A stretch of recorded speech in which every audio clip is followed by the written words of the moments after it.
ಎಲ್ಲರಿಗೂ ನಮಸ್ಕಾರ. ಹಿಂದಿನ ಒಂದು ವಿಡಿಯೋದಲ್ಲಿ ನಾವು ಈ ಒಂದು VMC ಮಷೀನ್ನಲ್ಲಿರ್ತಕ್ಕಂಥ ಎಲಿಮೆಂಟ್ಸ್ ಅಂದರೆ ಪಾರ್ಟ್ಸ್ಗಳು, ಅದರ ಫಂಕ್ಷನ್ಗಳ ಬಗ್ಗೆ ನಾವು ಹಿಂದಿನ 2 ವಿಡಿಯೋದಲ್ಲಿ ಅಧ್ಯಯನ ಮಾಡ್ತಾ ಇದ್ವಿ. ಇವತ್ತು ಕೂಡ ಅದರದೇ ಒಂದು ಮುಂದುವರೆದ ಭಾಗವನ್ನು ನಾವು ನೋಡೋಣ. ಹೋದ ಒಂದು ವಿಡಿಯೋದಲ್ಲಿ ನಾವು ಆಕ್ಚುಯೇಷನ್ ಸಿಸ್ಟಮ್ ಬಗ್ಗೆ ಸ್ಟಡಿ ಮಾಡಿದ್ವಿ. ಅದರಲ್ಲಿ ಬರ್ತಕ್ಕಂಥ ರೋಲರ್ ಟೈಪು, ರೀಸರ್ಕ್ಯುಲೇಟಿಂಗ್ ಬಾಲ್, ಆಮೇಲೆ ಮತ್ತೇನು ಯೂಸ್ ಮಾಡಿದ್ವಿ, ಮತ್ತೆ ಅವ್ರ ಬಗ್ಗೆ ಸ್ಟಡಿ ಮಾಡಿದ್ವಿ. ಸ್ಕ್ರೂ ಆ್ಯಂಡ್ ನಟ್ ಅರೇಂಜ್ಮೆಂಟ್ ಯಾವ ರೀತಿ ಇರುತ್ತೆ ಅವರಲ್ಲಿ ರೀಸರ್ಕ್ಯುಲೇಟಿಂಗ್ ಬಾಲ್ ಆ್ಯಂಡ್ ಸ್ಕ್ರೂ ಇದರಲ್ಲಿ. ಅದಾದ ನಂತರ ಸ್ಲೈಡ್ ವೇಜ್, ಗೈಡ್ ವೇಜ್ ಯಾವ ರೀತಿ ಇರ್ತಾವೆ ಅಂತಕ್ಕಂಥದ್ದನ್ನು ನೋಡಿದ್ವಿ.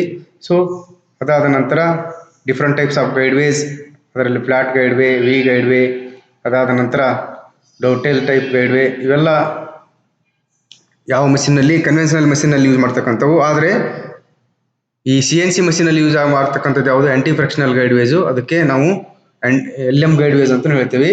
ಲೀನಿಯರ್ ಮೋಷನ್ ಗೈಡ್ ವೇಜು, ಇದರಲ್ಲಿ ಫ್ರಿಕ್ಷನ್ ಲೆಸ್ ಇರುತ್ತೆ. ಇವು ಯಾವ ರೀತಿ ಇರ್ತಾವ ಅಂತಕ್ಕಂಥದ್ದನ್ನ ನಾವು ಹೋದ ಒಂದು ವಿಡಿಯೋದಲ್ಲಿ ನೋಡಿದ್ವಿ. ಇಲ್ಲಿ ನೋಡಿ, LM ಗೈಡ್ ವೇಜ್ ಇರ್ತಕ್ಕಂಥದ್ದು ಈ ರೀತಿ ಇರುತ್ತೆ. ಇದರ ಅರೇಂಜ್ಮೆಂಟ್ ಯಾವ ರೀತಿ ಇರುತ್ತೆ, ರೋಲರ್ಗಳು ಯಾವ ರೀತಿ ಅರೇಂಜ್ ಆಗಿರ್ತಾವು, ಬೆಡ್ಡು ಮತ್ತು ಸ್ಲೈಡ್ಗಳ ಮಧ್ಯೆ ಯಾವ ರೀತಿ ಫಿಟ್ ಮಾಡಿರ್ತಾರೆ, ಇವೆಲ್ಲವನ್ನ ನೋಡಿದ್ರಿ. Different types of roller and ball use ಮಾಡ್ತಕ್ಕಂಥ LM ಗೈಡ್ ವೇಜ್ಗಳನ್ನು ನೋಡಿದ್ವಿ. ರೀಸರ್ಕ್ಯುಲೇಟಿಂಗ್ ಬಾಲ್ ಬುಷಿಂಗ್ ಯಾವ ರೀತಿ ಇರುತ್ತೆ ಅಂತ ನೋಡಿದ್ವಿ. ಅದಾದ ನಂತರ ಹೈಡ್ರೋಸ್ಟ್ಯಾಟಿಕ್ ಸ್ಲೈಡ್ ವೇಸ್ ಯಾವ ರೀತಿ ಇರುತ್ತೆ ಅಂತ ಅದನ್ನು ನೋಡಿದ್ವಿ. ಆಮೇಲೆ ಏರ್ ಬೇರಿಂಗ್ ಸ್ಲೈಡ್ ವೇಸ್ ಬಗ್ಗೆ ಸ್ಟಡಿ ಮಾಡಿದ್ವಿ. ಇವತ್ತು ನಾವು ಈಗ VMCಯಲ್ಲಿ ಯೂಸ್ ಮಾಡ್ತಕ್ಕಂಥ ಬೆಡ್ಗಳು ನೋಡಿ, ಈ ಚಿತ್ರದಲ್ಲಿ ಕಾಣಿಸ್ತಾ ಇದೆಯಲ್ಲ, ಇದು VMCಯಲ್ಲಿ ಯೂಸ್ ಮಾಡ್ತಕ್ಕಂಥ ಬೆಡ್. ಇದು ಈ ಬೆಡ್ ಮೇಲೆ ಇದೇನಿದೆಯಲ್ಲ, ಇದರ ಮೇಲೆ ಸ್ಪಿಂಡಲ್ ಮೌಂಟ್ ಆಗಿರುತ್ತೆ, ಇದ್ರ ಮೇಲೆ ಟೇಬಲ್ಲು ಮೌಂಟ್ ಆಗಿರುತ್ತೆ. ಇಲ್ಲಿ ನೋಡಿ, ಬೆಡ್ ಇದೆ, ಇದ್ರ ಮೇಲೆ ಟೇಬಲ್ಲು ಮೌಂಟ್ ಆಗಿದೆ. ಇಲ್ಲಿ ಕೆಳಗಡೆ ಏನಿದೆಯಲ್ಲ, ಇದು ball screw and nut with nut arrangement. ಈ ಬಾಲ್ ಸ್ಕ್ರೂ ಆ್ಯಂಡ್ ನಟ್ ಅರೇಂಜ್ಮೆಂಟ್ಗೆ ಈ ಒಂದು ಟೇಬಲ್ಲು ಅಟ್ಯಾಚ್ ಆಗಿರುತ್ತೆ.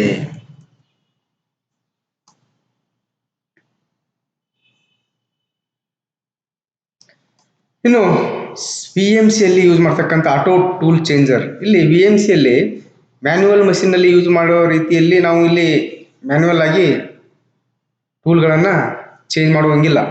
ಇಲ್ಲಿ ಟೂಲು ಕೂಡ ಆಟೋಮೆಟಿಕ್ ಆಗಿ ತನ್ನಿಂತಾನೇ ಚೇಂಜ್ ಆಗುತ್ತೆ. ನಾವು ಪ್ರೋಗ್ರಾಮಲ್ಲಿ ಯಾವ ರೀತಿ ಯಾವ ಟೂಲನ್ನು ಕೊಟ್ಟಿರ್ತೇವೋ ಆ ಟೂಲು ಆಟೋಮೆಟಿಕ್ ಆಗಿ ಬಂದು ಚೇಂಜ್ ಆಗುತ್ತೆ. ಇದರಲ್ಲಿ ನೋಡಿ, ATC ಅಂದರೆ ಆಟೋಮೆಟಿಕ್ ಟೂಲ್ ಚೇಂಜರ್ ಈ ಟೈಪು ಇರುತ್ತೆ. ಈ ಥರ ಒಂದು ಮ್ಯಾಗ್ಝಿನ್ ಬೇಕಾದ್ರೂ ಈ ಥರನೂ ಇರುತ್ತೆ. 2 ಟೈಪು ಬರ್ತಾವೆ. ಇಲ್ಲಿ ನೋಡ್ರಿ, ಈ ಆಟೋಮೆಟಿಕ್ ಟೂಲ್ ಚೇಂಜರ್ ಯಾವ ರೀತಿ ವರ್ಕ್ ಆಗುತ್ತೆ ಅನ್ನೋದನ್ನು ನೋಡ್ರಿ. ಮ್ಯಾಗ್ಝಿನ್ಲಿಂದ ಒಂದು ಟೂಲನ್ನು ತಗೊಂಡು ಅದನ್ನು ಸ್ಪಿಂಡಲಲ್ಲಿ ಲೋಡ್ ಮಾಡುತ್ತೆ. ಇದು ಟೂಲ್ ಮ್ಯಾಗ್ಝಿನ್ನು, ಇಲ್ಲಿಂದ ಟೂಲ್ ತೊಗೊಂಬಂದು ಇಲ್ಲಿ ನೋಡಿ ಸ್ಪಿಂಡಲ್ಗೆ ಲೋಡ್ ಮಾಡುತ್ತೆ. ಅಲ್ಲಿ ಒಂದು ಇದನ್ನು ಒಯ್ದು ಮತ್ತೆ ವಾಪಸ್ಸು ಮ್ಯಾಗ್ಝಿನ್ಗೆ ಕಳಿಸುತ್ತೆ. ಇದು ಆಟೋಮೆಟಿಕ್ ಟೂಲ್ ಚೇಂಜರ್ ಇನ್ ವರ್ಟಿಕಲ್ ಮಷೀನಿಂಗ್ ಸೆಂಟರ್. ಇದು ನೋಡಿ, ಇಲ್ಲಿ ಕಟಿಂಗ್ ಮಾಡುವಾಗ ಎಕ್ಸೆಸ್ ಮಟೀರಿಯಲ್ ಅನ್ನು ನಾವು ಕಟ್ ಮಾಡಿ ತೆಗಿತೀವಿ. ಆ ಮಟೀರಿಯಲ್ ಬಂದು ಅಲ್ಲಿ ಟೇಬಲ್ ಮೇಲೆ ಅಲ್ಲಿ ಬಿದ್ದಿರುತ್ತೆ. ಅದನ್ನು ಕೂಲೆಂಟ್ ಏನಿದೆಯಲ್ಲ, ಕೂಲೆಂಟ್ ಮುಖಾಂತರ ಫ್ಲಶಿಂಗ್ ಮುಖಾಂತರ ಅದು ಕೆಳಗಡೆ ಒಂದು ಚಿಪ್ ಕನ್ವೇರ್ ಹಾಕಿರುತ್ತೆ. ಆ ಒಂದು ಚಿಪ್ಸ್ ಏನಿದೆಯಲ್ಲ, ಅಲ್ಲೇ ಇದ್ರೆ ಕ್ಲಾಗಿಂಗ್ ಆಗುತ್ತೆ ಅಂತೇಳಿ ಅದನ್ನ ಸತತವಾಗಿ ತಗೊಂಡು ಒಂದು ಇದು ಬರುತ್ತೆ ನೋಡಿ, ಚಿಪ್ ಕನ್ವೇರ್. ಇದು ಯಾವಾಗಲೂ ರೋಟೇಟ್ ಆಗ್ತಾ ಇರುತ್ತೆ. ಹಿಂಗೆ ಬರುತ್ತೆ ರೋಟೇಟ್ ಆಗುತ್ತೆ. ಇಲ್ಲಿ ಬಂದು ಇಲ್ಲಿ ಬಿದ್ದಿರ್ತಕ್ಕಂಥ ಚಿಪ್ಸ್ ಅನ್ನ ತಗೊಂಡ್ಬಂದು ಇಲ್ಲೊಂದು ಟ್ರಾಲಿ ಇರುತ್ತೆ, ಆ ಟ್ರಾಲಿಗೆ ಡಂಪ್ ಮಾಡುತ್ತೆ. ಇದು ಎಲ್ಲ ಒಂದು VMC ಇರ್ಬೋದು, CNC ಲೇತ್ ಇರ್ಬೋದು, ಎಲ್ಲದರಲ್ಲಿ ಯೂಸ್ ಮಾಡ್ತೇವೆ. ಯಾಕಂದ್ರೆ ಅಲ್ಲಿ ಚಿಪ್ಸ್ ಪ್ರಮಾಣ ಭಾಳ ಇರುತ್ತೆ. ಕಟಿಂಗು ಫಾಸ್ಟ್ ಆಗ್ತಾ ಇರೋದ್ರಿಂದ ಬೇಗ ಚಿಪ್ಸು ಬರ್ತಾ ಇರುತ್ತೆ. ಅದನ್ನೆಲ್ಲವನ್ನು ಕ್ಲೀನ್ ಮಾಡ್ತಾ ಇರುತ್ತೆ. ನೆಕ್ಸ್ಟ್ ನೋಡಿ, VMC ಪ್ಯಾಲೆಟ್ ಚೇಂಜರ್. ಏನಿದು ಪ್ಯಾಲೆಟ್ ಚೇಂಜರ್ ಅಂದ್ರೆ, ಇಲ್ಲಿ ನೋಡಿ, ಕೆಲವೊಂದು PMCಗಳಲ್ಲಿ, ಕೆಲವೊಂದು ವರ್ಟಿಕಲ್ ಮಷೀನಿಂಗ್ ಸೆಂಟರ್ಗಳಲ್ಲಿ ಈ ಒಂದು ಸೈಕಲ್ ಟೈಮು 4 ನಿಮಿಷ 5 ನಿಮಿಷ ಇರುತ್ತೆ ಅಂತ ತಿಳ್ಕೊಳ್ಳಿ. ಆಮೇಲೆ ಸೈಕಲ್ ಟೈಮ್ ಮುಗಿದ ನಂತರ ನಾವೇನು ಮಾಡ್ತೀವಿ, ಡೋರ್ ಓಪನ್ ಮಾಡಿ ಆ ಒಂದು ವರ್ಕ್ ಪೀಸ್ ಫಿನಿಶ್ ಆಗಿರ್ತಕ್ಕಂಥ ವರ್ಕ್ ಪೀಸನ್ನು ಅನ್ಕ್ಲ್ಯಾಂಪ್ ಮಾಡಿ ಅಥವಾ ಅದಕ್ಕೊಂದು ಪಿಕ್ಚರಲ್ಲಿ ಫಿಕ್ಸ್ ಮಾಡಿರ್ತೀವಿ, ಅವೆಲ್ಲ ನಟ್ಟು ಬೋಲ್ಟ್ ಎಲ್ಲ ರಿಮೂವ್ ಮಾಡಿ ಆಮೇಲೆ ಮತ್ತೆ ಬೇರೆ ಒಂದು ವರ್ಕ್ ಪೀಸನ್ನು ಲೋಡ್ ಮಾಡಿ ಅದನ್ನು ಸೆಟ್ಟಿಂಗ್ ಮಾಡಿ ಮತ್ತೆ ಸೈಕಲ್ ಸ್ಟಾರ್ಟ್ ಮಾಡಬೇಕಾದ್ರೆ ಆ ಟೈಮಲ್ಲಿ ಮತ್ತೆ 1 ಅಥವಾ 2 3 ಕಾಂಪೋನೆಂಟ್ಗಳು ಪ್ರೊಸೆಸ್ ಆಗಿಬಿಡ್ತಾವೆ. ಆ ಟೈಮಲ್ಲಿ ಸೆಟ್ಟಿಂಗ್ ಟೈಮ್ ಏನದಲ್ಲ, ಆ ಸೆಟ್ಟಿಂಗ್ ಟೈಮ್ ಏನಿದಲ್ಲ ಮಷಿನ್ಗೆ ಐಡಲ್ ಟೈಮ್ ಆಗಿ ಆಕ್ಟ್ ಆಗುತ್ತೆ. ಸೊ ಈ ಐಡಲ್ ಟೈಮನ್ನು ನಾವು ರೆಡ್ಯೂಸ್ ಮಾಡಲಿಕ್ಕೆ CNC ಅಲ್ಲಿ ಏನು ಮಾಡ್ತಾರೆ ಅಂದರೆ 2 ವರ್ಕ್ ಟೇಬಲ್ ಯೂಸ್ ಮಾಡ್ತಾರೆ. ಒಂದು ಟೇಬಲಲ್ಲಿ ಲೋಡ್ ಆಗಿರುತ್ತೆ, ಅದು ಅಲ್ಲಿ ಮಷೀನಿಂಗ್ ಆಗ್ತಾ ಇರುತ್ತೆ, ಪ್ರೋಗ್ರಾಮ್ ರನ್ ಆಗ್ತಾ ಇರುತ್ತೆ, ಕಟ್ಟಿಂಗ್ ಪ್ರೊಸೆಸ್ ರನ್ ಆಗ್ತಾ ಇರುತ್ತೆ. ಸೇಮ್ ಪ್ಯಾರಲಲ್ ಆಗಿ ಇನ್ನೊಂದು ಪ್ಯಾಲೆಟ್ ಇರುತ್ತೆ, ಇನ್ನೊಂದು ಟೇಬಲ್. ಆ ಟೇಬಲ್ ಮೇಲೆ ಏನು ಮಾಡ್ತೇವೆ ನಾವು, ಮತ್ತೆ ನೆಕ್ಸ್ಟ್ ಬೇಕಾಗಿರ್ತಕ್ಕಂಥ ವರ್ಕ್ ಪೀಸನ್ನು ಲೋಡ್ ಮಾಡ್ತೀವಿ. ಸೊ ಅದು ಅಲ್ಲಿ ಸೈಕಲ್ ಟೈಮ್ ಮುಗಿಯೋದ್ರೊಳಗೆ ಇಲ್ಲಿ ಏನಾಗುತ್ತೆ, ನಾವು ವರ್ಕ್ ಪೀಸನ್ನು ಕರೆಕ್ಟಾಗಿ ಲೋಡ್ ಮಾಡಿ ಸೆಟ್ಟಿಂಗ್ ಮಾಡಿ ನೆಕ್ಸ್ಟ್ ಇದಕ್ಕೆ ರೆಡಿ ಮಾಡ್ತೀವಿ. ಅಂದರೆ ಮಷಿನ್ ಯಾವಾಗಲೂ ಐಡಲ್ ಆಗಿರಲ್ಲ ಮತ್ತು ಕೆಲಸಗಾರ ಆಪರೇಟರ್ ಕೂಡ ಐಡಲ್ ಆಗಿರಲ್ಲ. ಇದು ಒಂದು ಮಷೀನ್ನಲ್ಲಿ 2 ಅಥವಾ 3 ಮಷೀನಿನ ಪ್ರೊಡಕ್ಷನ್ ತೆಗಿತಕ್ಕಂಥ ಒಂದು ಟೆಕ್ನಿಕ್, ಕೇವಲ ಒಂದು ಎಕ್ಸ್ಟ್ರಾ ಪ್ಯಾಲೆಟ್ ಅನ್ನ ಯೂಸ್ ಮಾಡಿ. ಸೊ ಈ ಪ್ಯಾಲೆಟ್ ಯಾವ ರೀತಿ ಇರುತ್ತೆ ಇಲ್ಲಿ ನೋಡಿ, ಪ್ಯಾಲೆಟ್ ಯಾವ ರೀತಿ ವರ್ಕ್ ಆಗುತ್ತೆ ಅನ್ನೋದನ್ನು ನೋಡಿ. ಸೊ ಇದೊಂದು ಟೇಬಲ್, ಇದೊಂದು ಟೇಬಲ್. ಈ ಟೇಬಲ್ ಅಲ್ಲಿ ವರ್ಕ್ ಪೀಸ್ ಮೌಂಟ್ ಮಾಡಿರ್ತೀವಿ, ಇದು ಮುಗಿದ ನಂತರ ವಾಪಸ್ ಬರುತ್ತೆ, ಮತ್ತೆ ಈ ಟೇಬಲ್ ಹೋಗಿ ಅಲ್ಲಿ ಇಂಡೆಕ್ಸ್ ಆಗಿ ಈ ಟೇಬಲ್ ವರ್ಕ್ ಸ್ಟಾರ್ಟ್ ಆಗುತ್ತೆ. ಮತ್ತೆ ಅದನ್ನು ಅನ್ಲೋಡ್ ಮಾಡಿಬಿಟ್ಟು ಮತ್ತೆ ನಾವು ಅಲ್ಲಿ ಬೇರೆ ವರ್ಕ್ ಪೀಸನ್ನು ಲೋಡ್ ಮಾಡ್ತೀವಿ. ಈಗ ನೋಡಿ, ಇದಾದ ನಂತರ ಇನ್ನೊಂದು ಇದು ಬರ್ತಕ್ಕಂಥದ್ದು VMC ರೋಟ್ರಿ ಟೇಬಲ್. ನೋಡಿ, ಇದು ರೋಟ್ರಿ ಟೇಬಲ್ ಯಾವ ರೀತಿ ವರ್ಕ್ ಆಗುತ್ತೆ. ಟೇಬಲ್ ವರ್ಕ್ ಪೀಸ್ ಮೌಂಟ್ ಆಗಿರುತ್ತೆ, ಇಲ್ಲಿ ನೋಡಿ ವರ್ಕ್ ಪೀಸ್ ಮೌಂಟ್ ಆಗಿದೆ, ಟೇಬಲ್ ರೋಟೇಟ್ ಆಗುತ್ತೆ. ಆ ಒಂದು ಆಪರೇಷನ್ ಮುಗಿದ ಮೇಲೆ ತಾನೇ ಟೇಬಲ್ ರೋಟೇಟ್, ಅಂದರೆ ಆ ವರ್ಕ್ ಪೀಸಿನ ಕೆಳಗೆ ಮತ್ತು ಮೇಲೆ ಕೂಡ ಅಟ್ ಎ ಟೈಮಲ್ಲಿ ಒಂದೇ ಸೆಟ್ಟಿಂಗಲ್ಲಿ ಆಪರೇಷನ್ ಅನ್ನ ಮಾಡ್ತಕ್ಕಂಥ ಒಂದು ಪರಿಸ್ಥಿತಿ ಇರುತ್ತೆ.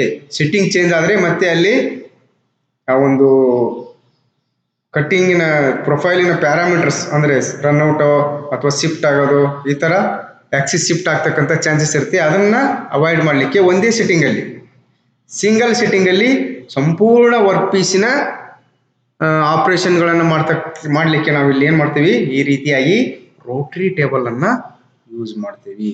ಇದು ಕೂಡ ನಮ್ಮ ಸೆಟ್ಟಿಂಗ್ ಟೈಮನ್ನು ಕಡಿಮೆ ಮಾಡುತ್ತೆ ಮತ್ತು ಹೈ ಅಕ್ಯುರೇಸಿಯಲ್ಲಿ ನಾವು ವರ್ಕ್ ಪೀಸನ್ನು ಮ್ಯಾನುಫ್ಯಾಕ್ಚರಿಂಗ್ ಮಾಡಬಹುದು. ರೋಟ್ರಿ ಟೇಬಲ್ ಆದ ನಂತರ ಬರ್ತಕ್ಕಂಥ ಇನ್ನೊಂದು ಎಲಿಮೆಂಟ್ಸ್ ಅಂದರೆ hydraulic system in CNC machine. Hydraulic system must and should, ಅದು CNC ಟರ್ನಿಂಗ್ ಸೆಂಟರ್ ಇರ್ಬೋದು ಅಥವಾ PMC ಇರ್ಬೋದು, HMC ಇರ್ಬೋದು, ಪ್ರತಿಯೊಂದರಲ್ಲಿ ಹೈಡ್ರಾಲಿಕ್ ಸಿಸ್ಟಮು ಬೇಕೇ ಬೇಕು.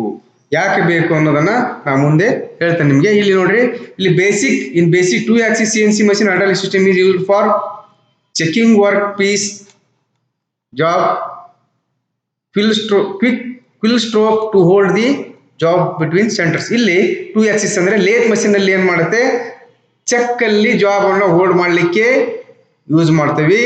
ಅಥವಾ ಇದರಲ್ಲಿ ಡ್ರಾಬಾರ್ ಟೈಪ್ ಇತ್ತಂದ್ರೆ ಕ್ವಿಲ್ ಅನ್ನ ಜಾಬ್ ಅನ್ನ ಎಳೆದಿಟ್ಕೊಂಡು ಚೆಕ್ ಇದು ಬರ್ತದೆ, ಅವರಲ್ಲಿ ಡ್ರಾಬಾರ್ ತರ ಇದ್ದಾಗ ಯಾವುದು ಬಾರ್ ವರ್ಕ್ ರೌಂಡ್ ಜಾಬ್ ಅನ್ನ ಹೈ ಅಕ್ಯುರಸಿ ಇರ್ತದೆ, ಓಡಿ ಫಿನಿಶ್ ಇರುತ್ತೆ, ಅಂತ ಜಾಬ್ ನಾವು ಇದರಲ್ಲಿ ಇಡ್ತೀವಿ. ಯಾವುದು ಒಂದು ಚೆಕ್ ಬರುತ್ತೆ, ಕಲರ್ ಚೆಕ್ ಅಂತ, ಆ ಚೆಕ್ ಅಲ್ಲಿ ಹಿಡಿತೇವೆ. ಡ್ರಾ ಇನ್ ಡ್ರಾ ಔಟ್ ಟೈಪ್ ಅಂತ ಬರುತ್ತೆ. ಅದು ಜಸ್ಟ್ ಅದು ಒಳಗಡೆ ಇಟ್ಟು ಆ ಒಂದು ಡ್ರಾಬರ್ ಒಳಗೆ ಎಳ್ಕೊಂಡ್ಬಿಟ್ರೆ ಟೈಟ್ ಆಗಿ ಹಿಡಿಯುತ್ತೆ. ಕಲರ್ ಚೆಕ್ ನೀವು ಯೂಸ್ ಮಾಡ್ತಿರಲ್ಲ, ಅದೇ ತರ ಬಿಲ್ಲಿಂಗ್ ಅಲ್ಲಿ ಯಾವ ರೀತಿ ಯೂಸ್ ಮಾಡ್ತಿರಲ್ಲ ಅದೇ ತರ CNC ಟರ್ನಿಂಗ್ ಸೆಂಟರ್ ಅಲ್ಲಿ ಬರುತ್ತೆ. ಸೊ ಅಂತ ಒಳಗೆ ಡ್ರಾಬರ್ ಅನ್ನ ಆಪರೇಟ್ ಮಾಡ್ಲಿಕ್ಕೆ ಯೂಸ್ ಮಾಡ್ತೀವಿ. ಮತ್ತು hydraulic system in NC is operated power pack assembly which has oil tank. Power pack ಇದಕ್ಕೊಂದು ಮೋಟರ್ ಇರುತ್ತೆ, ಹೈಡ್ರಾಲಿಕ್ ಪಂಪ್ ಇರುತ್ತೆ, ಟ್ಯಾಂಕ್ ಇರುತ್ತೆ, ಇಲ್ಲಿ ಆಯಿಲ್ ಟ್ಯಾಂಕ್ ಇರುತ್ತೆ, ವೇನ್ ಪಂಪ್ ಇರುತ್ತೆ, with required LPM pressure output, filters ಇರುತ್ತೆ, ಏನಾದರೂ ಚಿಪ್ಸ್ ಗಿಪ್ಸ್ ಪ್ಲಾಗ್ ಆಗದೆ ರೀತಿಯಲ್ಲಿ ಅದರಲ್ಲಿ ಹೊಲಸು ಬರ್ತಕ್ಕಂಥದ್ದನ್ನ ಫಿಲ್ಟರ್ ಮಾಡಿ ಕಳಿಸ್ಲಿಕ್ಕೆ ಆಯಿಲಲ್ಲಿ ಬರ್ತಕ್ಕಂಥದ್ದನ್ನ, ಎಲೆಕ್ಟ್ರಿಕಲ್ ಸ್ವಿಚ್ ಇರ್ತಾವು, ಪ್ರೆಷರ್ ರೆಗ್ಯುಲೇಟರ್ಸ್, ಪ್ರೆಷರ್ ಎಷ್ಟು ಬೇಕು, ಯಾಕಂದ್ರೆ ಕಡಿಮೆ ಪ್ರೆಷರ್ ಅಲ್ಲಿ ಇದ್ರೆ ವರ್ಕ್ ಆಗಲ್ಲ. ಸೊ ಇಲ್ಲಿ ನೋಡಿ ಈ ತರ ಒಂದು ಟ್ಯಾಂಕ್ ಇರುತ್ತೆ, ಟ್ಯಾಂಕ್ ಅಲ್ಲಿ ಆಯಿಲ್ ಇರುತ್ತೆ, ಆಮೇಲೆ ಪಂಪ್ ಇರುತ್ತೆ, ಮೋಟಾರ್ ಇರುತ್ತೆ, ಮತ್ತೆ ಪಂಪ್ ಇರುತ್ತೆ, ಫಿಲ್ಟರ್ ಸಿಸ್ಟಮ್ ಇರುತ್ತೆ, ಗೇಜ್ ಇರುತ್ತೆ, ಇಲ್ಲಿಂದ ಪೈಪ್ ಲೈನ್ಗಳು ನಮ್ಗೆ ಯಾವ್ದಾವ್ದು ಬೇಕೋ ಅಲ್ಲಿ ಹೋಗಿರ್ತಾವೆ. ನೋಡ್ರಿ ಈ ಒಂದು VMC ಅಲ್ಲಿ ಎಲ್ಲೆಲ್ಲಿ ನಾವು ಹೈಡ್ರಾಲಿಕ್ ಸಿಸ್ಟಮ್ ಅನ್ನ ಯೂಸ್ ಮಾಡ್ತೇವೆ, ಹೈಡ್ರಾಲಿಕ್ ಪ್ರೆಷರ್ ಅನ್ನ ಯೂಸ್ ಮಾಡ್ತೇವೆ. ಇಲ್ಲಿ ನೋಡಿ ಇದು ಸ್ವಲ್ಪ ಲಕ್ಷ್ಯ ಕೊಟ್ಕೊಂಡು ನೋಡಿ, ಇದು ಟ್ಯಾಂಕ್ ಹೈಡ್ರಾಲಿಕ್ ಆಯಿಲ್ ಅನ್ನ ಸಂಗ್ರಹ ಮಾಡತಕ್ಕಂಥ ಟ್ಯಾಂಕು. ಇಲ್ಲಿ ನೋಡಿ ಇದು ರಿಟರ್ನ್ ಲೈನ್, ಇದು ಹೈಡ್ರಾಲಿಕ್ ಮೋಟರು, ಇಲ್ಲಿ ಪಂಪ್ ಇರುತ್ತೆ, ಪಂಪ್ ಏನ್ ಮಾಡುತ್ತೆ ಹೈಡ್ರಾಲಿಕ್ ಆಯಿಲ್ ಅನ್ನು ಎತ್ಕೊಡುತ್ತೆ, ಇಲ್ಲಿ ಪ್ರೆಷರ್ ಎಷ್ಟಿದೆ ಅಂತ ಗೊತ್ತಾಗಿದೆ, ಪ್ರೆಷರ್ ಗೇಜ್ ಅಲ್ಲಿ ಪ್ರೆಷರ್ ಅನ್ನು ಸೆನ್ಸ್ ಮಾಡಿ ಇಲ್ಲಿ ಮುಂದೆ ಮಷಿನ್ ಮೇನ್ ಲೈನ್ಗೆ ಕಳಿಸ್ತದೆ.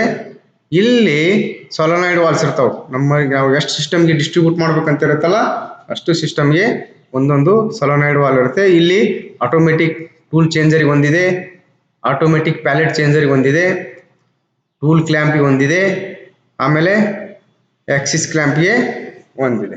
ಸೊ ಇಲ್ಲಿ ನಾವು CNC ಪ್ರೋಗ್ರಾಮ್ ಅಲ್ಲಿ ಕೋಡ್ ಕೊಟ್ಟಿರ್ತೇವೆ, ಆಟೋ ಟೂಲ್ ಚೇಂಜ್ಗೆ ಒಂದು ಕೋಡ್ ಕೊಟ್ಟು ಟೂಲ್ ನಂಬರ್ ಹಾಕಿ ಟೂಲ್ ಚೇಂಜ್ ಕೋಡ್ ಕೊಟ್ಟಾಗ ಅವಾಗ ಈ ಸೊಲನಾಯ್ಡ್ ವಾಲ್ವ್ ಓಪನ್ ಆಗಿ ಇಲ್ಲಿ ಹೈಡ್ರಾಲಿಕ್ ಪ್ರೆಷರ್ ಮುಖಾಂತರ ಆ ಒಂದು ಟೂಲ್ ಚೇಂಜ್ ಆಕ್ಟಿವಿಟಿಯನ್ನ ಪರ್ಫಾರ್ಮ್ ಮಾಡಿ ಮತ್ತೆ ವಾಪಸ್ಸು ಕ್ಲೋಸ್ ಆಗುತ್ತೆ.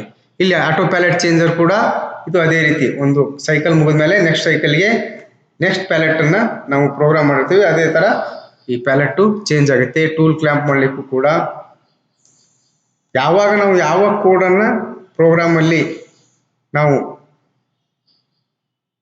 ಪ್ರೋಗ್ರಾಮ್ ಮಾಡಿರ್ತೇವೋ ಅದು ಯಾವಾಗ ಪ್ರೊಸೆಸ್ ಬಂದಿರ್ತದೋ ಆ ಟೈಮಲ್ಲಿ ಈ ಸೊಲನಾಯ್ಡ್ ವಾಲ್ವ್ಗಳು ಓಪನ್ ಆಗಿ ತಮ್ಮ ಕೆಲಸವನ್ನು ನಿರ್ವಹಿಸ್ತದೆ. ನೋಡ್ರಿ ಇದು ಆಕ್ಚುಯೇಟರ್ ಸಿಸ್ಟಮ್, ಇದೇನದಲ್ಲ ಓಪನ್ ಕ್ಲೋಸ್ ಆಗುತ್ತೆ. ಟೂಲ್ ಚೇಂಜ್ ಆಟೋಮೆಟಿಕ್ ಚೇಂಜ್ ಆಗಲಿಕ್ಕೆ ಅಲ್ಲಿ ಓಪನ್ ಕ್ಲೋಸ್ ಆಗುತ್ತೆ. ಆಮೇಲೆ ATC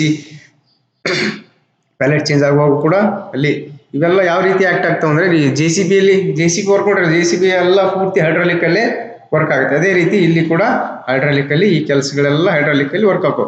ಆಕ್ಸಿಸ್ಗಳು ಮಾತ್ರ ಸರ್ವೋ ಮೋಟರ್ ಅಲ್ಲಿ ವರ್ಕ್ ಆಗುತ್ತೆ. ಮಿಕ್ಕಿದ ಇವು ಕೆಲಸಗಳು ಏನದಾವಲ್ಲ, ಆಕ್ಸಿಸ್ಸು ಕೂಲಂಟು ಇರ್ಬೋದು, ಇವೆಲ್ಲ ಸರ್ವೋ ಮೋಟರ್ಸು, ಆಮೇಲೆ ಕೂಲಂಟ್ ಒಂದು ಸಪರೇಟ್ ಮ್ಯಾನುವಲ್ ಮೋಟರ್ ಬೇರೆ ಮೋಟರ್ ಇರುತ್ತೆ, ಇವೆಲ್ಲ ಮೋಟರ್ ಅಲ್ಲಿ ವರ್ಕ್ ಆಗುತ್ತೆ.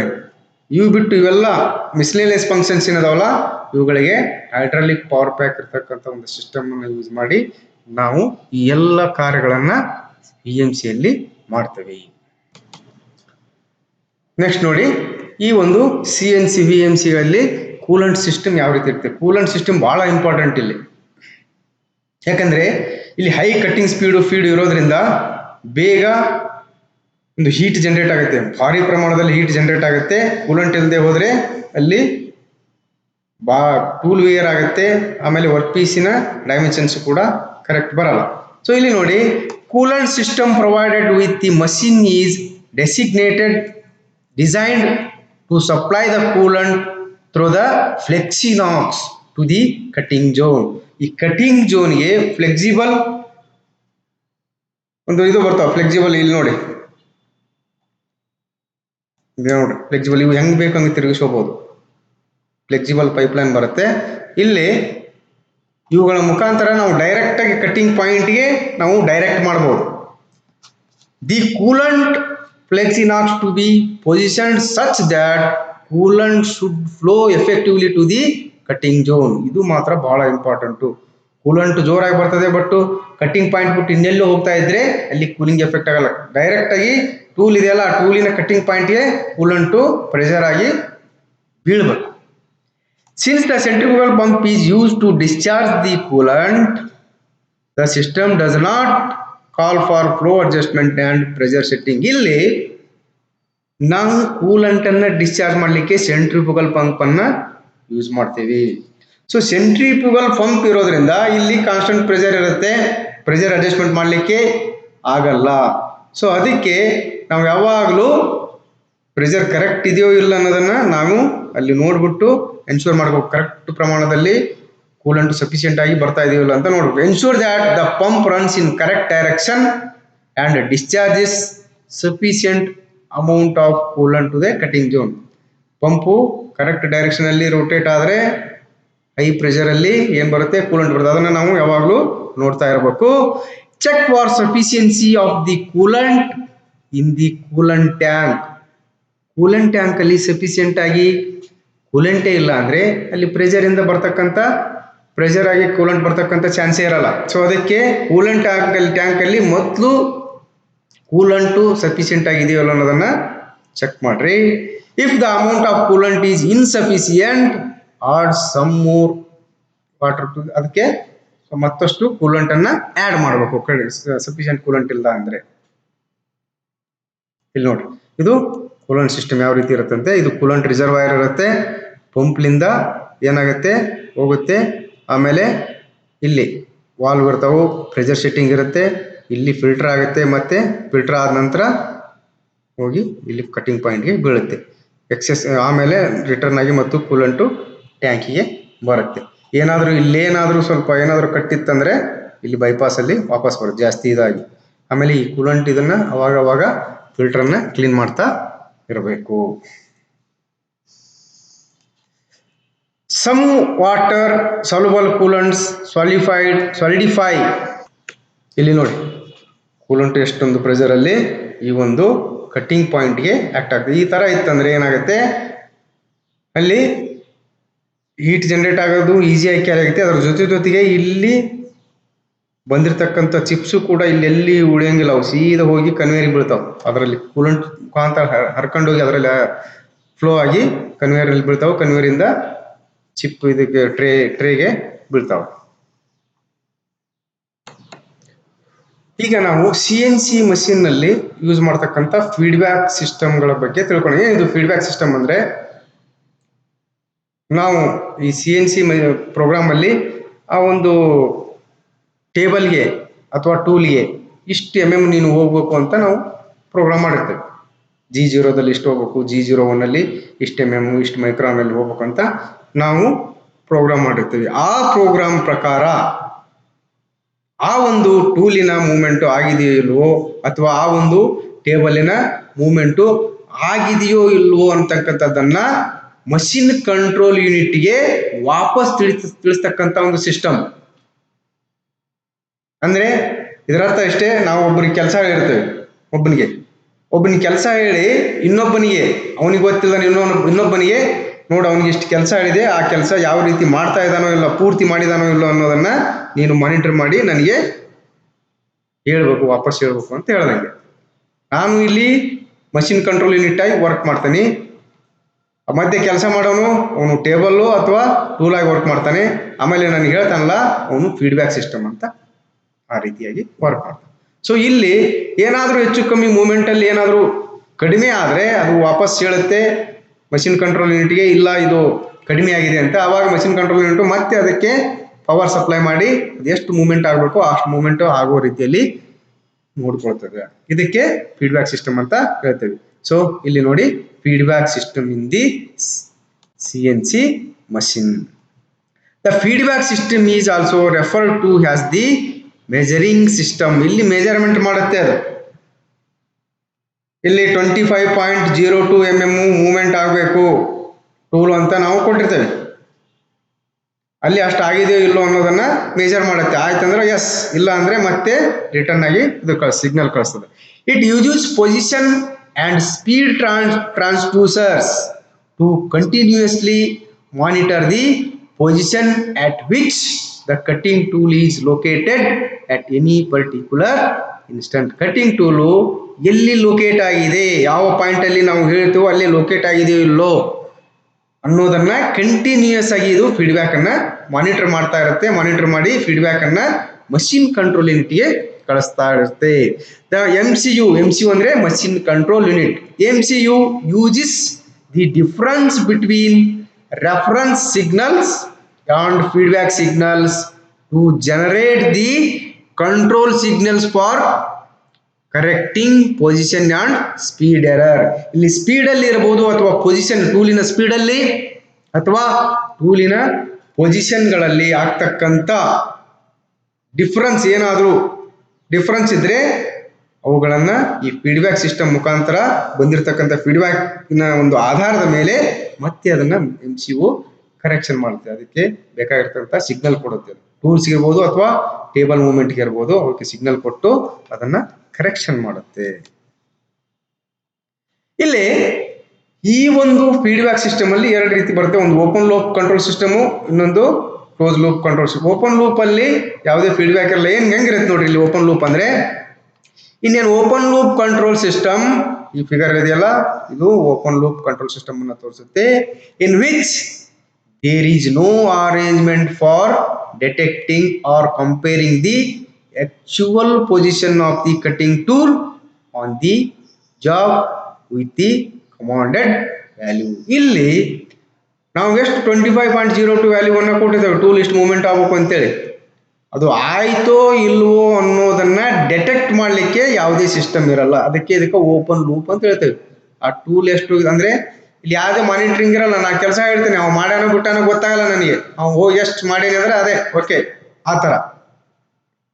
ಇಲ್ಲಿ ಯಾವುದೇ ರೀತಿಯ ಫೀಡ್ಬ್ಯಾಕ್ ಸಿಸ್ಟಮ್ ಇರಲ್ಲ. ಇದಕ್ಕೆ ಓಪನ್ ಕಂಟ್ರೋಲ್ ಸಿಸ್ಟಮ್ ಅಂತ ಹೇಳ್ತೇವೆ. ಈ ರೀತಿ ಇರುತ್ತೆ ನೋಡ್ರಿ. ಮಷಿನ್ ಕಂಟ್ರೋಲ್ ಯೂನಿಟ್ ಇರುತ್ತೆ. ಡ್ರೈವ್ ಮೋಟರ್ಗೆ ನೋಡಪ್ಪ ಇಷ್ಟು ಮೂವ್ಮೆಂಟ್ ಆಗಬೇಕು ಟೂಲು, ಅದಕ್ಕೆ ನಿನಗೆ ಇಷ್ಟು ಪವರ್ ಸಪ್ಲೈ ಮಾಡ್ತಾ ಇದ್ದೀನಿ, ಆ ಕೆಲಸ ಮಾಡಿಸು ಅಂತ ಹೇಳುತ್ತೆ. ಅದು ಮೂವ್ಮೆಂಟ್ ಆಗುತ್ತೆ. ಅವ ಮಷಿನ್ ಸ್ಲೈಡ್ ಡಿಸ್ಪ್ಲೇ ಆಗುತ್ತೆ, ಡಿಸ್ಪ್ಲೇಸ್ಮೆಂಟ್ ಆಗುತ್ತೆ, ಮೂವ್ಮೆಂಟ್ ಆಗುತ್ತೆ. ಬಟ್ ಎಷ್ಟಾಗತ್ತೆ ಅಂತ ಗೊತ್ತಾಗಲ್ಲ. ಆಕ್ಚುಲಿ ಮೂವ್ಮೆಂಟ್ ಎಷ್ಟಾಗೈತೆ ಅಂತ ನಾವು ಆಮೇಲೆ ವರ್ಕ್ ಪೀಸ್ ಅನ್ನು ತೆಗೆದು ಚೆಕ್ ಮಾಡಿದಾಗೆ ಗೊತ್ತಾಗುತ್ತೆ. ದೇರ್ ಫೋರ್ ದಿಸ್ ಸಿಸ್ಟಮ್ ಅಂದ್ರೆ ವರ್ಕ್ ಪೀಸ್ ಅನ್ನು ತೆಗೆದು ಮೆಜರ್ಮೆಂಟ್ ಮಾಡ್ಬೇಕು ನಾವೇ, ಅವಾಗೇ ಗೊತ್ತಾಗಲ್ಲ, ಅಲ್ಲಿ ಮಟ್ಟ ಗೊತ್ತಾಗಲ್ಲ. Therefore this system is not providing any check to see that the commanded position has actually been achieved. So ನಾವೇನು ಪೊಸಿಷನ್ ಹೇಳ್ತೇವಲ್ಲ ಆ ಪೊಸಿಷನ್ ಅಚೀವ್ ಆಗಿದೆ ಅಂತ ನಮಗೆ ಇದರಲ್ಲಿ ಕರೆಕ್ಟ್ ಆಗಿ ಗೊತ್ತಾಗಲ್ಲ. ಇಲ್ಲಿ ಟೂಲ್ಗೆ ನಾವು ವರ್ಕ್ ಪೀಸ್ ಇದೆ, ಡ್ರಿಲ್ಲಿಂಗ್ ಮಾಡ್ಬೇಕು ನಾವು, ಆಯ್ತಾ. ಸೊ ಟೂಲ್ಗೆ ಫಸ್ಟ್ ಡ್ರಿಲ್ಲಿಂಗ್ ಮಾಡುತ್ತೆ, ಆಮೇಲೆ ನೆಕ್ಸ್ಟ್ ಇಲ್ಲಿ ಬಂದು ಇಷ್ಟು ಡಿಸ್ಟೆನ್ಸ್ ಅಲ್ಲಿ ಇಲ್ಲಿಂದ ಇಲ್ಲಿಗೆ. So you have to go around 50.02 mm ಹೋಗ್ಬಿಟ್ಟು ಇಲ್ಲಿ ಡ್ರಿಲ್ ಮಾಡುತ್ತೆ ಹೇಳ್ತೇವೆ. ಬಟ್ ಇದು ಮೂವ್ಮೆಂಟ್ ಆಗಿದೆ ಅಂತ ಗೊತ್ತಾಗಲ್ಲ ಓಪನ್ ಲೂಪ್ ಸಿಸ್ಟಮ್ ಅಲ್ಲಿ. ತನ್ನಷ್ಟು ತಾನು ಹೋಗುತ್ತೆ, ಡ್ರಿಲ್ ಮಾಡುತ್ತೆ, ಆಮೇಲೆ ನೆಕ್ಸ್ಟ್ ಇಲ್ಲಿ ಏನು ಡೈಮೆನ್ಷನ್ ಕೊಟ್ಟಿರ್ತೇವೆ, ಬಟ್ ಆ ಮೂವ್ಮೆಂಟ್ ಆಗುತ್ತೆ, ಡ್ರಿಲ್ ಮಾಡುತ್ತೆ, ಇಲ್ಲಿ ಡ್ರಿಲ್ ಮಾಡುತ್ತೆ, ಬರುತ್ತೆ. ಆದರೆ ಆಕ್ಚುಲಿ ಇಷ್ಟು ಮೂವ್ಮೆಂಟ್ ಆಗಿದೆ ಇಲ್ಲ ಅಂತ ನಮ್ಗೆ ಗೊತ್ತಾಗೋದು ಈ ವರ್ಕ್ ಪೀಸ್ ಅನ್ನು ಹೊರಗೆ ತೆಗೆದು ಆಮೇಲೆ ಅದರ ಮಧ್ಯೆ ಡಿಸ್ಟೆನ್ಸ್ ಅನ್ನ ಚೆಕ್ ಮಾಡಿದಾಗ ಮಾತ್ರ. ಅಲ್ಲಿವರೆಗೂ ನಮಗೆ ಗೊತ್ತಾಗಲ್ಲ. These systems are not good where extremely accurate positioning is required. ಇವು ಅಲ್ಲಿ ಇದು ಇಲ್ಲ ಅಂದ್ರೆ ಎಕ್ಸಾಕ್ಟ್ನೆಸ್ ಬೇಕು ನಮಗೆ. ಇಲ್ಲಿ 50.02 ಅಂದ್ರೆ 50.02ನೇ ಬೇಕು. ಅಂತ ಸಿಸ್ಟಮ್ಗಳಲ್ಲಿ ನಮಗೆ ಇದನ್ನ ಯೂಸ್ ಮಾಡ್ಲಿಕ್ಕೆ ಆಗಲ್ಲ. ಯಾಕಂದ್ರೆ ಹೆಚ್ಚು ಕಡಿಮೆ ಅದು ಕರೆಕ್ಟ್ ಆಗಿದೆ ಇಲ್ಲೋ ಅಂತ ಗೊತ್ತಾಗೋದು ಇದೆಲ್ಲ ಆಪರೇಷನ್ ಮುಗಿದ ಮೇಲೆ ಗೊತ್ತಾಗುತ್ತೆ ನಮಗೆ, ಅಲ್ಲಿ ಮಟ್ಟ ಗೊತ್ತಾಗೋದಿಲ್ಲ. ಸೊ ಅದಕ್ಕೆ ಅಕ್ಯುರೇಸಿ ಎಲ್ಲಿ ಹೈ ಅಕ್ಯುರೇಸಿ ಇರುತ್ತಲ್ಲ ಅಲ್ಲಿ ನಾವು ಈ ಓಪನ್ ಲೂಪ್ ಕಂಟ್ರೋಲ್ ಸಿಸ್ಟಮ್ ಅನ್ನ ಯೂಸ್ ಮಾಡಲ್ಲ. ನೋಡ್ರಿ ಇದು ಲೈನ್ ಡಯಾಗ್ರಾಮ್, ಇದು ಮಷೀನು, ಇದು CNC ಕಂಟ್ರೋಲರು. ಇದೇನ್ ಮಾಡುತ್ತೆ, ನಾವೇನ್ ಪ್ರೋಗ್ರಾಮ್ ಮಾಡಿರ್ತೇವಲ್ಲ ಆ ಪ್ರೋಗ್ರಾಮಿನ ಪ್ರಕಾರ ಇಲ್ಲಿಂದ ಸ್ಪಿಂಡಲ್ಗೂ ಸಿಗ್ನಲ್ ಕೊಡುತ್ತೆ, ಅಲ್ಲಿ ಪವರ್ ಸಪ್ಲೈ ಮಾಡುತ್ತೆ. ಆ ಸ್ಪೀಡಲ್ಲಿ ರೊಟೇಟ್ ಹಾಕತ್ತೋ ಇಲ್ಲೋ ನಮಗೆ ಗೊತ್ತಿಲ್ಲ, ಬಟ್ ಆಗು ಅಂತ ಹೇಳುತ್ತೆ. ಇಲ್ಲಿ ಅಷ್ಟೇ, ಈ ಸ್ಲೈಡ್ಗೆ ಮೂವ್ಮೆಂಟ್ಗೆ ಇಷ್ಟು mm ಇನ್ನು ಮೂವ್ಮೆಂಟ್ ಆಗ್ಬೇಕು ಅಂತ ಹೇಳುತ್ತೆ. ಆಗುತ್ತೋ ಇಲ್ಲ ಅಂತ ವಾಪಸ್ ಇದಕ್ಕೆ ಗೊತ್ತಾಗಲ್ಲ. ಇಲ್ಲಿ ಕೂಡ ಈ ಮೂವ್ಮೆಂಟ್ಗೆ Y ಮೂವ್ಮೆಂಟ್ ಅನ್ನು ಹೇಳುತ್ತೆ, Y ಮೂವ್ಮೆಂಟ್ಗೆ ಆಗಿದೆ ಇಲ್ಲ ಅಂತ ಕೊಡಲ್ಲ. X Y Z ಮೂರು ಮೂವ್ಮೆಂಟ್ ಆಗ್ತಾವು, ಬಟ್ ಎಷ್ಟಾಗಿದೆ ಅಂತ ಅದಕ್ಕೆ ವಾಪಸ್ಸು ಮೆಸೇಜ್ ಹೋಗಲ್ಲ. ಇದಕ್ಕೆ ನಾವು ಓಪನ್ ಲೂಪ್ ಕಂಟ್ರೋಲ್ ಸಿಸ್ಟಮ್ ಅಂತ ಹೇಳ್ತೇವೆ. ನೆಕ್ಸ್ಟ್ ನೋಡಿ, ಈ ರೀತಿ ಇರುತ್ತೆ ಓಪನ್ ಲೂಪ್ ಅಲ್ಲಿ. ಇನ್ನೊಂದು ಡಯಾಗ್ರಾಮ್ ಬೇಕಂದ್ರೆ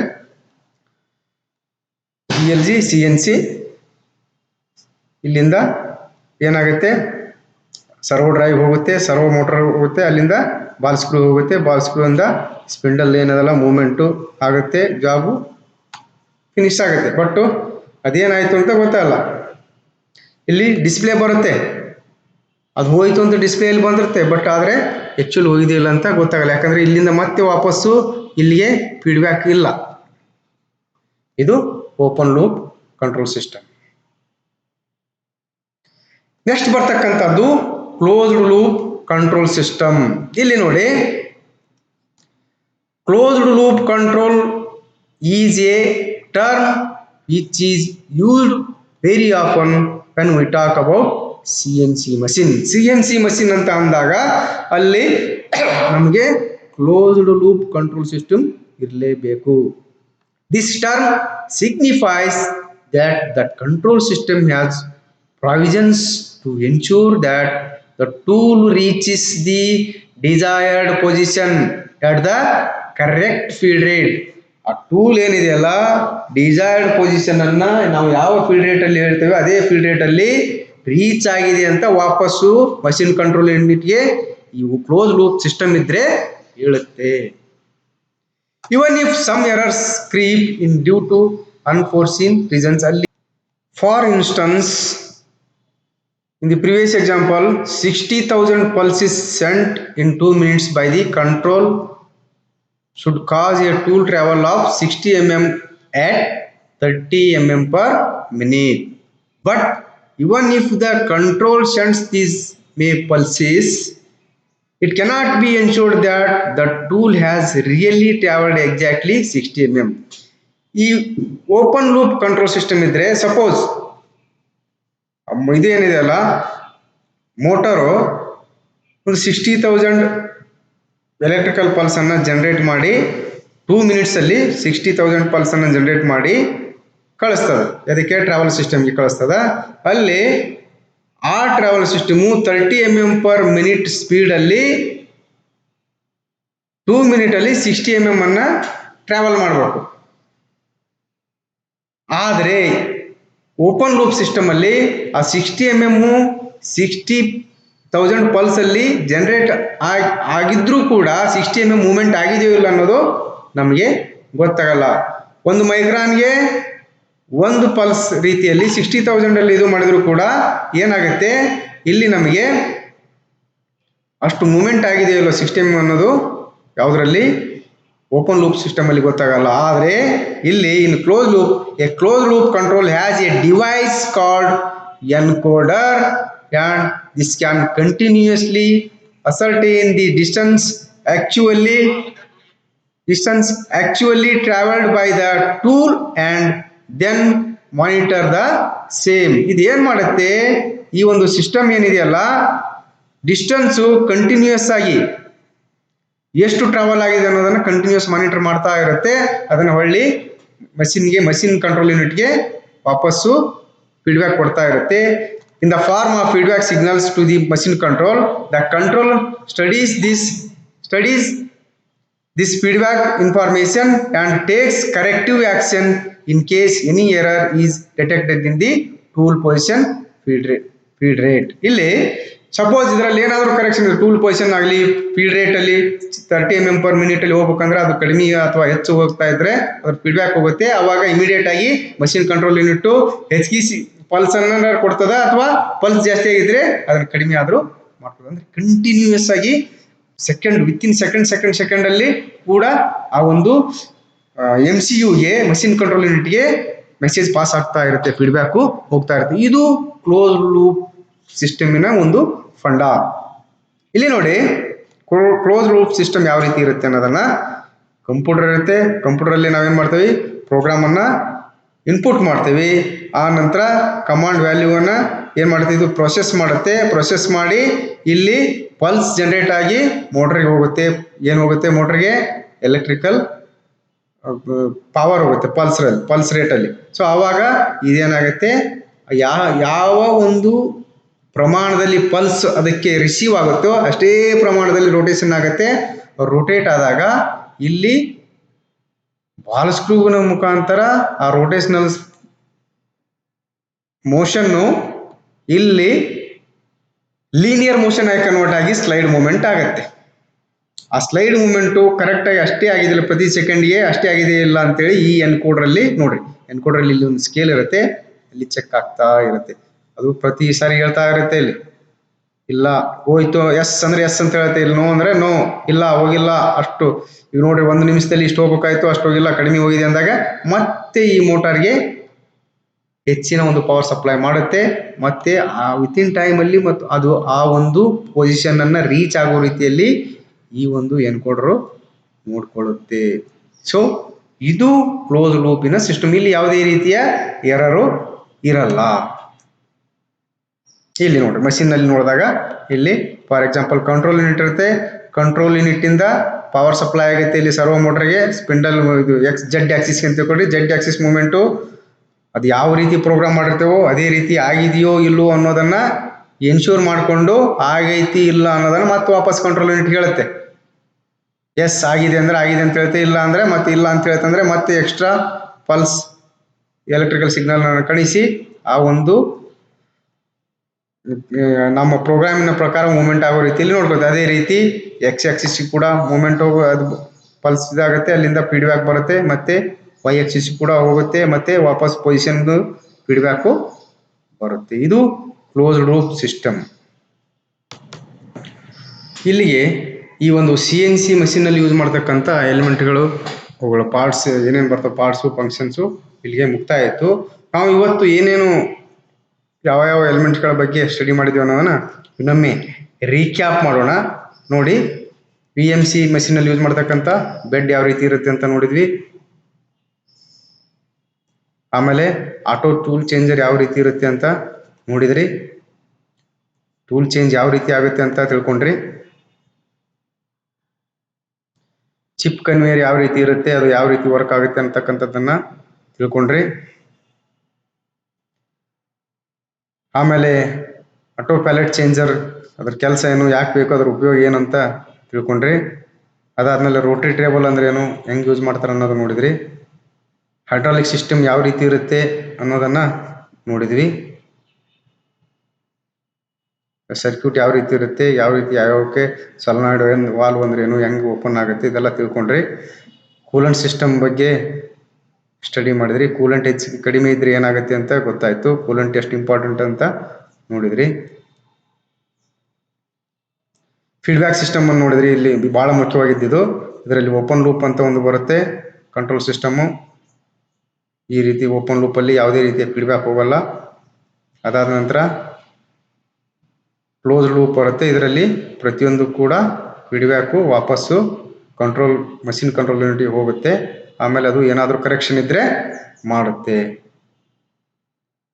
ಸೊ ಇನ್ನು ನಾವು ಮುಂದಿನ ವಿಡಿಯೋದಲ್ಲಿ ಈ ಒಂದು CNC ಪ್ರೋಗ್ರಾಮಿಂಗ್ ಮಾಡುವಾಗ ಮೊದಲು ನಾವು ಯಾವ ಆಪರೇಷನ್ಗೆ ಟೂಲ್ ಪಾತು ಯಾವ್ಯಾವ ರೀತಿ ಇರುತ್ತೆ ಅನ್ನೋದನ್ನು ಫಸ್ಟ್ ತಿಳ್ಕೋಬೇಕು. ಆ ಟೂಲ್ ಪಾತ್ ಯಾವ ರೀತಿ ಇರುತ್ತೆ ಅಂತ ಗೊತ್ತಾದಾಗ ನಾವು ಪ್ರೋಗ್ರಾಮ್ ಅನ್ನ ಈಸಿಯಾಗಿ ಮಾಡ್ಬೋದು. ಸೊ ಮುಂದಿನ ವಿಡಿಯೋದಲ್ಲಿ ನಾವು ಯಾವ್ಯಾವ ಆಪರೇಷನ್ಗೆ ಯಾವ ರೀತಿ ಟೂಲ್ ಪಾತ್ ಇರುತ್ತೆ ಅನ್ನೋದನ್ನ ತಿಳ್ಕೊಳ್ಳೋಣ. ಅಲ್ಲಿವರೆಗೂ ನಮಸ್ಕಾರ.